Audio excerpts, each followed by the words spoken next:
For weeks now, a storm has been brewing across social media and hip-hop news outlets. Reports have circulated that 50 Cent has dropped shocking new footage showing Sean Diddy, Combs long enmeshed in controversy surrounding the murders of Tupac, Shakur, and the notorious Biggie, looking shaken and fearful behind bars. Clips have gone viral, shared and reshared by millions, depicting a man far removed from the confident mogul so many grew up watching rise to the pinnacle. This guy's life might be danger over here because people think that he has something to do with Pac. People think he has something to do with Biggie, and they right here in Brooklyn. You understand? It's right here in Brooklyn, and some of the people are still mad that he made Making of the Band walk to Brooklyn from, to get the cheesecake, and just around the corner from the Cheesecake Factory. So, Junior's. So it might be some dumb shit. So y'all need to get him out of here and ship him to Jersey because somebody gonna kill him over here. Those are good arguments, if you want to call it, but it's bullshit. He gonna get the same treatment no matter how much money he got. Of music and business. Instead, these leaked moments show someone who seems guarded, uncertain, and possibly in danger. The narrative now being pushed online paints a starkly different picture from the... That was this documentary that claimed, which we know wasn't true. Yeah, check this out. We don't talk about things that are nonsense. We don't even entertain nonsense, my brother. So we're not even going to go there, with all due respect, but I appreciate you as a journalist asking. Thank you. Because listen, 7 years ago, I'd have been like, yo, did you hire somebody to fuck? But no, you do it like a journalist. Yeah, no, we wouldn't even get into nonsense like that. You know what I'm saying? It's nonsense. Which we never believed by. One that circulated in the early days of Combs' incarceration, when many stories suggested he was living comfortably, sipping wine, offering business advice to fellow inmates, and generally thriving despite his legal troubles. New claims have emerged that challenge this comfortable caricature entirely. According to sources close to the situation, Combs is not only struggling, he may actually be targeted inside prison, for reasons that have left many followers of hip-hop history stunned and questioning their assumptions. Some of the most sensational of these claims suggest that the threat to Combs could be connected to individuals tied to Tupac Shakur's circle, reopening old wounds from one of the most traumatic periods in the history of rap music. To understand the gravity of these new developments, it helps to rewind to where it all began. The tragic and violent deaths of Tupac Shakur and the notorious Biggie. Tupac was fatally shot in a drive-by in Las Vegas on September 7, 1996. He fought for his life for 6 days before succumbing to his injuries at just 25 years old, leaving behind a world in shock and a legacy that would only grow in magnitude after his death. 6 months later, in March 1997, the notorious Biggie, born Christopher Wallace, was killed in a similar drive-by shooting in Los Angeles. These two losses, back-to-back, shook the music world to its core. This was not simply about the deaths of two extraordinarily gifted artists.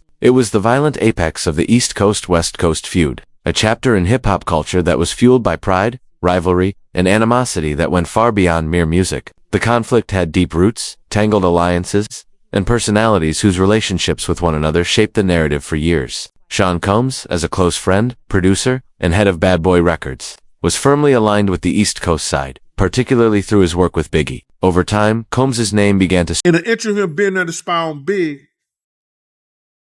Jimmy Henchman told him that they finna teach Pac a lesson. Because Pac had owed him some money. So that's why he was up in the studio and was coming to the studio. Pac owed him some money. He was gonna work it off and get some money from doing a song with Lil Sean. And that's what that was about. But Pac was talking greasy to Jimmy Henchman, and Jimmy Henchman wasn't the type of dude that you talk greasy to, allegedly. Unless you're 50 Cent. So Diddy knew what was going to happen to Pac. He knew Pac was about to deal well, yeah. He was there to see it. He was there to see it. He wasn't only there to see Big and them. When Jimmy Henchman told him that, he was there to see what's going to happen to Pac. He was there for that. Because had he not been there for that, he would have went up there in the office. He would have went to the studio or the studio session with Big and them. He would have went to that studio session with Big and them. He knew what room Big and them was in. He didn't do that. He was there to see what was going to happen to Pac. after Jimmy told him. And that's factual. Surface repeatedly in discussions surrounding both murders, often as a figure of suspicion in the darkest corners of speculation and rumor. Despite the rumors. Yeah, Kirk Burroughs, he also said that, he feels like, Diddy was behind Pac murder. Yeah. If Diddy played a part in that stuff, like he said, Kirk know where the money came from. I'm going to say this. They tried to, if you talk about the Vegas trip and the whole 9 yards, Kirk said that he paid for people to drive out to Vegas. You know what I'm saying? He said he paid for people to drive out of Vegas. I was heavily with Bad Boy at that time. I don't remember that part of it. You understand? I don't remember that part of it. But if Kirk knew and he was paying for people to drive out to Vegas in the whole 9 yards, it's hard to hide $1 million, brother. You ain't going to cash that in the check cashing place. You signing that over to somebody. I said 1,000 times, and I'll say it 1,000 times again. Eric Von Zip showed me and my man Boom Dang, a.k.a. my man Slick, a check for $1 million. We don't know, and everybody trying to say, lying, talking about half of it got paid, 500. I don't know. I know when I asked him about, we asked him, do we ask? No, we didn't ask him. I know when he showed us a check and he walked away after he showed us the check for the $1 million. Combs consistently denied involvement in either killing. For decades, he maintained his innocence as fans and critics alike wrestled with unanswered questions. But when Netflix dropped its documentary Sean Combs, The Reckoning on December 2nd, those old discussions came back with a vengeance. The series featured several participants who made provocative statements and revived theories suggesting Combs may have played some role, direct or indirect, in the events that led to the deaths of Tupac and Biggie. One of the most striking voices in the documentary was that of Bad Boy Records co-founder Kirk Burroughs, who spoke openly about the intense and deteriorating relationship between Combs and Tupac. According to Burroughs, the tension between the two did not emerge out of thin air. In fact, it had roots in an incident years before Tupac's death. An episode at Quad Studios in New York on November 30th, 1994. Tupac was supposed to record a guest verse for one of Combs' Diddy's claim was an informant in 1997 who told investigators that Puffy had hired the Southside Crips to kill both Suge and Tupac, and that the Crip who was jumped at the MGM was in the group that had done the hit, and that they originally were going to do it at Suge's Vegas nightclub, but then decided to do it right away instead of waiting. This was exactly the same story that Keefe D told us a decade later. Very few people know that immediately after Tupac is shot and that white Cadillac is fleeing, one of the death row entourage, a guy named Alton McDonald, known as Buntree, chases after the Cadillac, and a second shooting takes place between the two vehicles. Alton McDonald's car is struck. In fact, within the Las Vegas files, there's a document that indicates that Alton McDonald's car had been struck by a bullet that night. Yeah, and he even said that, like, in retrospect, that was probably the best thing that could have ever happened to Puffy. By Zip stealing the money, now Puffy isn't connected to that shit. Or else it would have been like a hire or something, you know what I'm saying? The FBI said it was just Zip. So the FBI told you the he same was thing. a dirty motherfucker. So the FBI told you that Zip kept that money as well. They said Zip's a dirty motherfucker. Everybody crossed you. You're the last one to know every fucking thing. Even lawyers, your friends, everybody. Artists, Lil Sean, but instead he was met with violence. Ambushed and robbed in the lobby of the studio, Tupac was shot 5 times. He survived, but the experience shattered his trust in both Combs and Biggie, or so many observers allege. That 1994 shooting was never officially solved, leaving gaps in the public record that have long been filled with conjecture. One of the more controversial claims comes from a figure known as Gene Deal, who asserts that Combs was not only aware of the shooting in advance but actually let it happen. According to Deal, a documentary tied to 50 Cent touched on the incident, but left out what he calls a critical detail. that Combs I seen an interview that Puffy did with Fat Joe where he was talking about Biggie in his last moments in L.A. And he told Fat Joe that he didn't want to go to L.A. He actually wanted to go to London. But Biggie, he was the one that wanted to go to L.A. and he was the one that was pushing to go to L.A. That's not true. My name is Kirk Burroughs. I ran Bad Boy Entertainment. I helped co-found it. I created the company with him. I raised from general manager to president. And at that time, I put all of those business plans together. And Biggie didn't want to go to LA, ended up going. What got him out there was a week ahead of time to ease him into the whole award show. He may not have wanted to go to London, but was talked into it. First time ever, a rapper of your stature getting this treatment. That would be something he would be interested in doing, but he was easily talked out of it by Sean so that they can make an appearance at an event in LA that Saturday night. A part of the posturing of not only did we come to the award show, not only am I recording my album out here, and Big is going to help me with some of the writing and maybe do something out here where me and him did this song in LA. I'm out on the town. And it was just too much. Andre Harrell and notorious music figure Jimmy Henchman were together in Henchman's office that very day.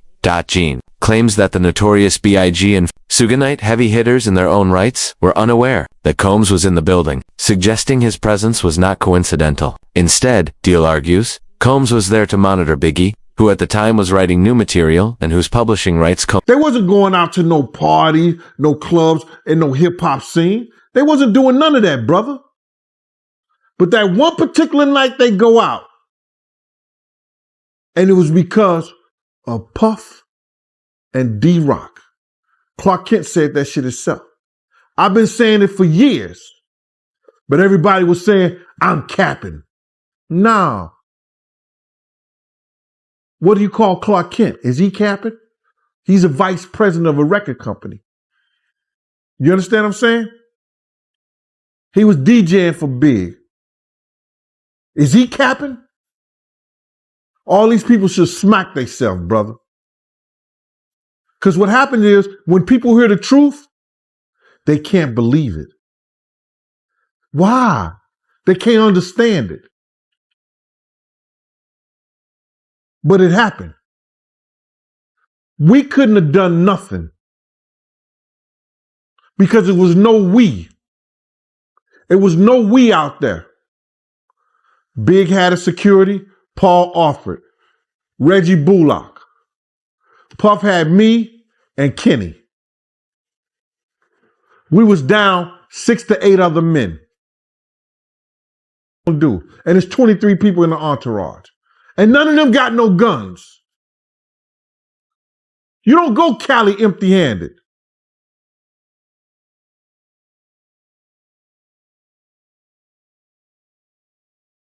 We couldn't have done Combs nothing. controlled. To Gene, this control meant Combs wanted to oversee Biggie's work firsthand, giving him a possible motive that goes deeper than simple business. While some would dismiss these assertions as People still want to know shit about him.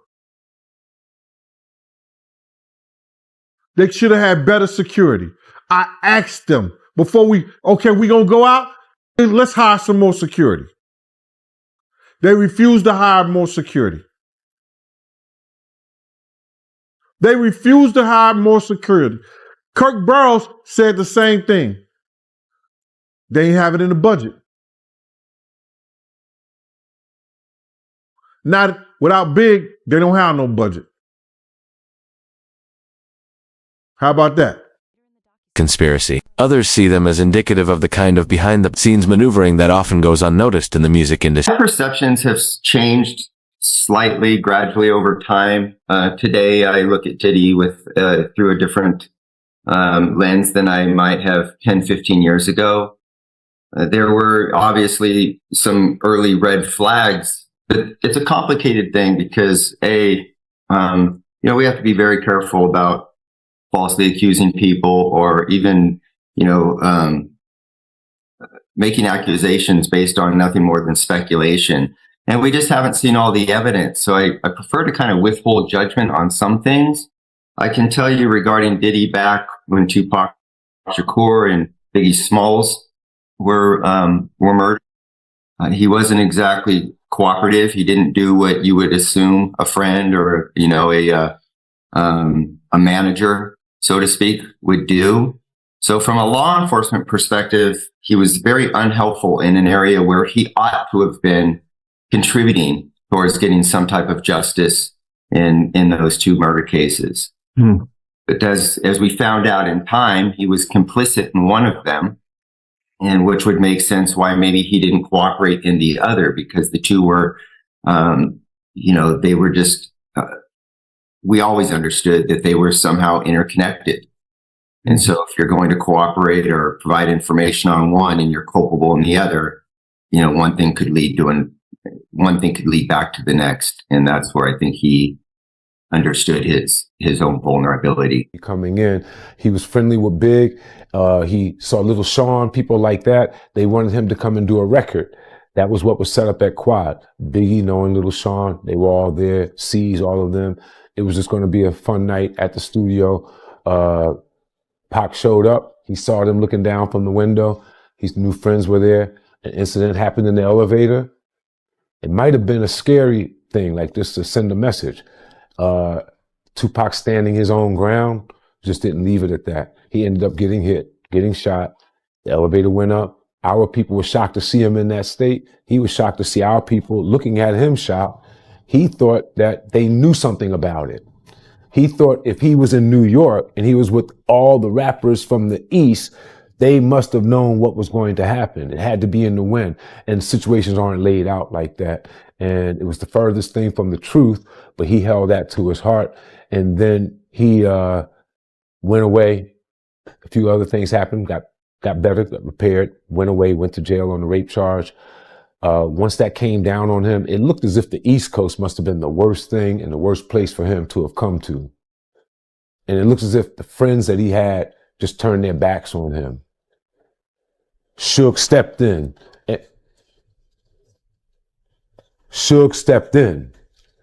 And when Suge stepped in, he signed him. He signed him to a napkin at Clinton. And that letter that he sent through Wendy Day, she was definitely a person that was connected and a mediator between most everyone in the hip hop game and had been for a minute, legendary person.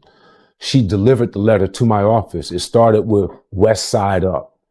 So it gave an indication of rumblings that we heard in the street with him being shined by Suge was definitely true. He's going to go west when he come back, and he has an issue with us. Gene's allegations are layered and complex, involving claims that henchmen had told Combs Tupac was going to be taught a lesson over money he allegedly owed. Though the veracity of these assertions is widely disputed, what complicates matters further is that Gene insists his narrative aligns with statements made by Burrow. A woman by the name of Wendy Day, very important woman in the hip hop world. I think she helped Baby and those guys with Cash Money label, setting that up. She's very influential and instrumental in a lot of success. When I started in the music business, I reached out to her. She had a company called Rap Coalition. She went back and helped rappers from a previous generation get their money straight, their royalties. With that being said, I was like, she's someone I want to know. In knowing her, I had the good fortune of when she was dealing with Tupac during his crises on the East Coast, she went to visit him at Clinton. He wrote a letter, drafted it so that she can bring it to me at the office so that I could know and be able to relate to Sean where we were with him. And the letter, if I remember, it said, West Side Up. And what we had heard was rumblings that Suge came and signed him on a napkin to a contract, and he was going to go west, and all the stuff had happened to him on the East and made it look like people on the East, the king or the biggest rappers on the East, or people that he knew should have warned him or protected him against what had happened. And it just is not geographically laid out like that. And a lot of people caught some blame for things that they had nothing to do with. And he took offense, went west, and that started him as a mouthpiece against the East all right, going at Biggie. And I think it's more than, that's one level of the beef. Then I think there's another level of things that were going on in the streets where things happened in the dividing line between East and West that caused a big rift that led to mouthpieces going at each other. Suggesting that if money was involved, Burrow would know where it came from. To him, paper trails, checks, transactions, and financial records ultimately hold the truth, even if it remains buried beneath years. I heard a comment you made about how when you would bring up Pac name around Diddy, he'll get mad. Yes. He hated every bit of it. I remember one time, he was like, who did you grow up listening to? I'm like, Tupac. I ain't mentioned Biggie. That nigga ain't even talk to me for like 4 fucking days after that. Everything with Pac, like, you couldn't say Pac was anything better than Biggie. You can't put them in the same realm or nothing. It was all about Biggie. Nigga, I ain't know no fucking, it was all a dream whole song. I knew a couple words, the first verse maybe, but he made us recite the whole fucking thing. I guess, I don't know. He made us recite that whole fucking thing. And I don't think that Biggie would have gave a f if a nigga would have killed about reciting his whole shit. You dig? Like, cause I grew up listening to Biggie too, and I just felt Pac different. For D situation, I think the real reason why they ain't gonna let Puffy out is because they trying to connect that Keefe D situation with Puffy. That's what I really think it is. Cause if it came down to some significant foolishness and all that, there are buku chumped up charges they couldn't prove, I don't think they got no evidence. I think they trying to keep him in there to lock in that Keefe D. You heard me? That Keefe D situation with Puff. I think that's the only reason why he's still in jail right now. They know Puff is not a dangerous person on the outside. They know if they let him out right now, he's going to be on house arrest. He's going to be a good boy. He f around and do all church little videos and whatever. They know that already. That's not what they aiming for. They don't care about none of that. What they care about is they trying to connect Keefe D with Biggie. I mean, with Tupac and Diddy. I'm telling you, that's what I feel. And I never thought I would have said that, but I'm an intelligent man, bruh. And ain't no other way they gonna keep you in there of, yeah, Diddy did this to me. Oh, Diddy did that to me. I'm suing him. Oh, we got enough evidence to. No, you don't. That's accusations. That's not actual factual, brother. You dig? So I feel like the actual factual thing that they really trying to aim for is the Keefe D. That's the only thing that they can really lock them in with. All the rest of that shit gonna get chumped down when it come down to it. Diddy gonna plea, and that shit gonna be over with. What they going? That rabbit in the hole is gonna be that Keefe D situation. I'm telling you, mark my words. Watch. That's why they ain't gonna let him out. They would have let Keefe D out on that bail. Vegas got a little thing. They'll let you out on bail, but they got little restrictions of how you can get out. You dig? So they're gonna make sure your ass can't get out of jail. Trust me. So that's the only way I see that. Because the feds play a different game. Years of obfuscation. Nearly 2 years after the Quad Studios incident, Tupac was killed in that fateful Las Vegas shooting. For decades, the case languished as unsolved, fueling incessant rumors and speculation throughout the music world. It wasn't until September 2023 that an arrest finally came. Dwayne Keith Davis, also known as Keefe D, was charged with murder in connection with Tupac's death. Prosecutors alleged that Davis played a central role in the killing, and the development was hailed as a major breakthrough by many. Then, in July 2024, court filings brought forward an even more explosive twist. A previously undisclosed 2009 police interview in which Davis allegedly detailed his involvement in Tupac's shooting and repeatedly mentioned Sean Combs. According to those filings, Davis claimed that Combs ordered the hit, allegedly incensed by Tupac's ongoing public insults and challenges. Davis also reportedly brought up statements involving the U.S. Department of Justice and D interviews from 2008, in which he alleged that Combs had expressed a need to get rid of both Suge Knight and Tupac, even offering $1 million to make it happen. These allegations, if taken at face value, would transform decades of suspicion. Need people to put people out here that's doing shit like this, that's taking from people's families, that's beating women, that's drugging women. I ain't got a problem with it. Let's go to war. Bruh, first of all, they're going to try to get his baby mama stories. You know, they're going to try to get 50 baby mama stories. They're going to try to get girls that he probably dated, that he had problems and issues with and stuff like that. You know what I'm saying? They're going to try to do the same thing they probably did to R. Kelly or Puff or whatever like that, and people tell their stories. You understand? But, you know, they're trying to retaliate on what he did. Let him go ahead, bruh. Because I think he's ready for it. You don't do this and you don't do the stuff that he did or sign on to the stuff that he did with Puff unless you got your in order. Don't throw no stone if you live in a glass house. Don't throw no stone if you live in a glass house. I believe 50 ready for it if they come at him any kind of way. I heard that Diddy is trying to sue Netflix for $1 billion. Ain't nothing came up in court. That's just talk, bro. No paperwork has been put in and signed into that. They're going to have a reason. If they were suing him and he had enough reason, why they didn't cease and desist the thing? Huh? If he had a leg to stand on, why they didn't cease and desist the documentary? That's just people talking.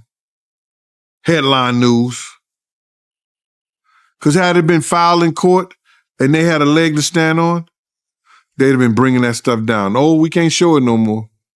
Into what some would call a smoking gun. Yet it is important to note that Combs has never been charged in connection with Tupac's murder, and he continues to deny any involvement in these events. In fact, the Las Vegas Metropolitan Police Department has publicly stated that Combs has never been considered a suspect in the homicide investigation. Meanwhile, Davis has pleaded not guilty and remains in custody as his trial repeatedly delayed, continues to work its way through the legal system, but even as legal proceedings grind on, the cultural fallout continues. Those closest to the situation say that the danger did not dissipate in the years following Tupac's death. According to several insiders, Combs and his East Coast associates were warned repeatedly not to travel to the West Coast, where tensions remained high. Nonetheless, Combs reportedly pushed forward in promoting the Notorious B.I.G.'s upcoming album. Biggie, according to sources featured in The Reckoning, did not want to make the trip, but Combs convinced him otherwise, a decision that many now view as tragically ironic in hindsight. Gene Deal claims he can corroborate these events. He has said that producer Clark Kent, who is close to Biggie and deeply involved in the industry, later questioned why the rapper was even out that night. According to Deal, Kent suggested Biggie should have been traveling, not partying, a statement that, in years since, Kent publicly reiterated. Deal says he only learned of this after the fact, when Kent's comments became part of the public discourse. What hurts Deal most, he says, is that he warned others that more security was needed before that night out. Warnings that were allegedly dismissed. Deal says he personally pushed for greater protection, but was told no. According to him, Combs said there wasn't enough money for extra security, an explanation that, too, Deal felt cold and dismissive given what lay ahead. Other voices on the documentary go even further. Former LAPD detective Greg Kading, who led some investigations into the murders, suggested that Combs may have played a role not necessarily in orchestrating the killings, but in complicating the official investigation, making it harder for law enforcement to find answers, not easier. Burrow, for his part, has said that Tupac warned him things were no longer just about music. In Tupac's mind, what happened at Quad Studios changed everything. He believed it was no longer simply artistic rivalry, but personal war. Tupac reportedly told Burrow directly that in his view, there was no room for misunderstanding that conflict with Combs, and Biggie had crossed an irrevocable line. Another participant in The Reckoning described Combs' attitude toward Tupac not as competitive or petty but intensely personal. He acknowledged that such statements might sound extreme, but insisted the hatred was real, a deep emotional undercurrent that fueled actions and decisions beyond what many outside the inner circles could ever understand. And now, with 50 Cent reportedly leaking new footage showing Combs in a vulnerable state in prison, these decades-old debates are erupting once again. If Gene Deal's claims have any foundation in truth, and if Combs does indeed choose to break his silence, the fallout could be fans, historians, and critics are asking the same question. Will Sean Combs ever be convicted for Tupac Shakur's murder? At this point, however, the answer remains uncertain. Combs has never faced formal charges related to Tupac's death, and law enforcement continues to treat Davis's case as central to the Las Vegas shooting. But that hasn't stopped speculation from spiraling. And the internet, always hungry for controversy, is amplifying every new leak, every whispered rumor, and every accusatory claim. So, the question now echoes online and off. Will we ever see Combs held accountable in a court of law for Tupac's death? Or will these accusations, steeped in decades of rumor and cultural mythology, remain exactly that, accusations, never proven, never adjudicated, forever part of hip-hop's unresolved history? Whatever the truth is, one thing is clear: the wounds of the East Coast-West Coast feud, and the tragic losses of Tupac Shakur and the notorious B.I.G. continue to cast long shadows over the music world. And now, as new footage and fresh allegations surface, that shadow only seems to grow longer.